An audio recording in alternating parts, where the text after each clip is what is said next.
Bana, mambo vipi mtazamaji wa Sports Fact TZ? Hope uko poa.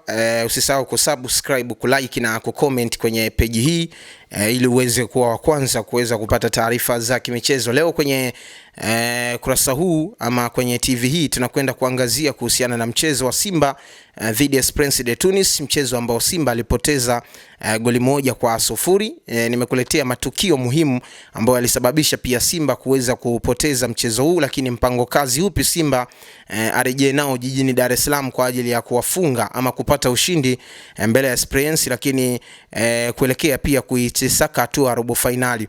Mchezo wa Simba dhidi ya Esperance, mchezo ambao Simba alipoteza goli 1-0. Unatazama Simba ambayo imecheza bila compact ya wachezaji mmoja.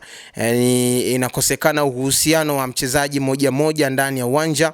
Inakosekana pia mbinu ya timu kwa ujumla. Kila mchezaji ana mbinu zake, lakini imekuwepo mbinu ya timu kwa ujumla kwa mchezaji, namna ambavyo wao pia wanauishi mkakati wa mwalimu kwenye mchezo huo inaonekana hiyo. Lakini defensive error, namna ambavyo Simba pia imeendelea kuteswa na mistake mbalimbali kwenye eneo lake la ulinzi, linapelekea pia Simba kuweza kupoteza. Kwa nini nasema Simba ilikosekana ufanisi, lakini pia uhusiano wa mchezaji mmoja. Ukitazama Elie Mpanzu eneo la katikati anapata nafasi kubwa pia ya kumiliki mpira, lakini huoni namna ambavyo ana engage na wenzake kwenye kufanya transition ya mashambulizi. Unamuona pia Kamara eneo lile na Kagoma walikuwa na wakati mzuri pia kumiliki kwenye eneo lile la katikati, lakini waoni pasi zao, mikimbio yao, namna ambavyo ina engage na safu ya kiungo mshambuliaji, lakini pia eneo la pembeni, eneo la mawinga ambalo lilikuwa pia na Kibu Dennis na Elie Mpanzu. Kwa hiyo mahusiano ya mchezaji mmoja yalikosekana kuiunganisha timu, lakini pia timu ilikuwa inacheza ikiwa haina muunganiko mzuri ndani ya uwanja. Hii pengine sijajua kama inatokana na masuala mazima ambayo yanaendelea, saikolojia ya wachezaji wa Simba kutokuwa sawa kwa hivi sasa. Lakini eneo la ulinzi ni eneo ambalo sasa hivi Simba pia linapitia changamoto kubwa sana. Mimi nilitamani kwenye mchezo wa Esperance dhidi ya Simba angeanza Ture badala ya mchezaji Nangu, ambaye pengine pacha yake yeye pamoja na The Rock imekuwa bado haijaiva kiasi chake. Unatazama makosa mengi ambayo yalikuwa yanafanyika, timu haianzishi mashambulizi kuanzia kwenye eneo hilo, badala yake walinzi wamekuwa na wakati mgumu sana hata kuanzisha transition ya mashambulizi. Lakini era mbalimbali ambazo zimeendelea kuigharimu Simba, hasa upande wa Kapombe. Unapigwa mpira mrefu ambao Kapombe anashindwa kuwin, Kamara Diara anafanikiwa kuwin mpira ule, lakini anafanya mikimbio miwili tu kutoka kwa Shomari Kapombe na anafanikiwa kufika kwenye eneo la goalkeeper na kufanikishwa kuscore. Hii inatokana pia na energy ya Kapombe inazidi kupungua kutokana na umri pia, lakini fatiki alionayo. Ametoka kushiriki michuano mikubwa, michuano ya kombe la Afcon, na pengine pia umri na intensity yake inazidi kudrop siku hadi siku na kumfanya pia kushindwa kubato kwenye 1v1, namna ambavyo wachezaji wachanga kama Diara aliweza pia kuonyesha udhaifu ule. Lakini kwa wachezaji ambao mpaka sasa kwangu mimi Simba natamani kwa mwalimu kuelekea kwenye mchezo unaofuata pengine anaweza akawapumzisha, mmoja wapo ni Elie Mpanzu, miongoni mwa wachezaji ambao kwa sasa mchango wake ni mdogo sana kwenye kikosi cha Simba.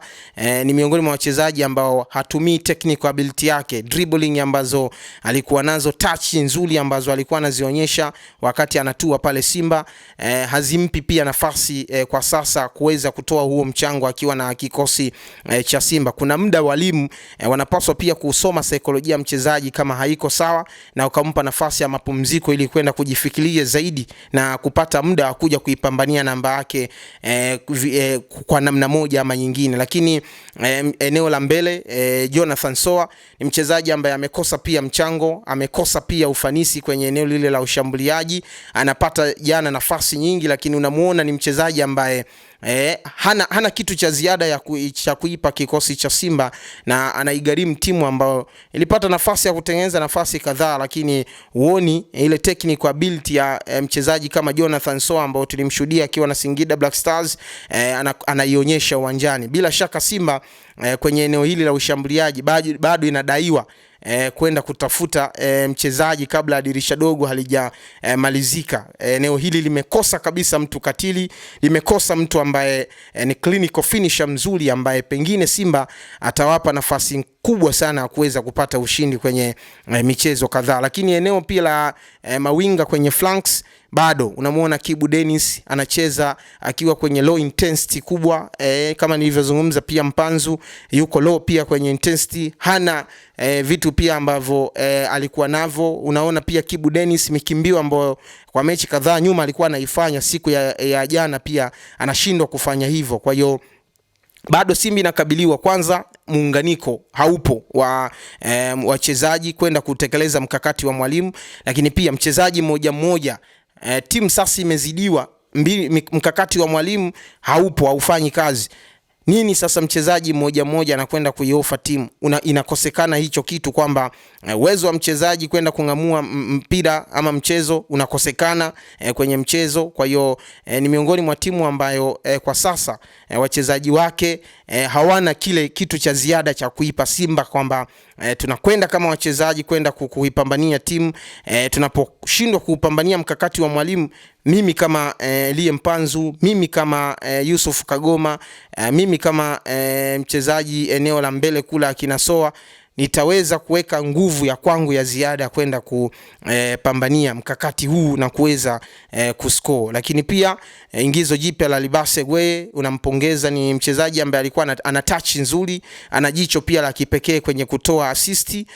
Hiki ni kitu pia ambacho Simba inapaswa kuwa na wachezaji aina hii kama watatu ambao watakwenda kuongeza kitu kikubwa sana kwenye nafasi hiyo ya ushambuliaji. Lakini goalkeeper ameonyesha umakini mkubwa, ana footwork nzuri, ni miongoni mwa goalkeeper ambao pia unaona walikuwa ni malida wanapokuwa uwanjani, wanaipanga safu yake ya ulinzi vizuri. Anawakumbusha pia majukumu na footwork yake ambayo ilikuwa inatumika kuanzisha mashambulizi. Sasa baada ya Simba kupoteza mchezo dhidi ya Esperance, mahesabu ya Simba ni yapi kwenye kufuzu kuelekea kwenye hatua ya robo finali?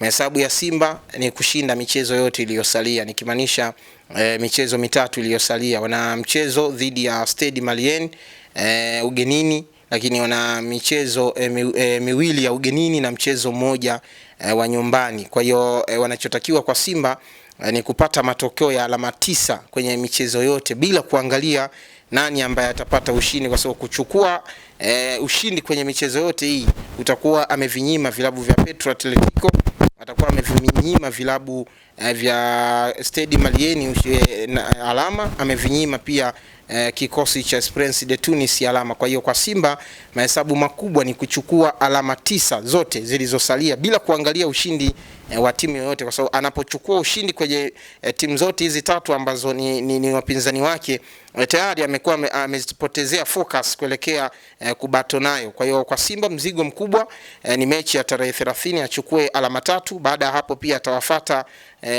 Esperance Petro, atawafuata Stade Malien, baada atawafuata Petro Atletico na baadaye atakuja kumalizia na Stade Malien. Kwa hiyo nafasi kubwa Simba kufuzu ipo kama atazichanga karata vizuri, lakini inatakiwa kwenda kurudi kwenye uwanja wa mazoezi na kuongeza wachezaji kabla dirisha kubwa halijafungwa, ili kuweza kupata consistency nzuri ya kikosi compact na uwezo mkubwa wa kuipambania nembo ya Simba.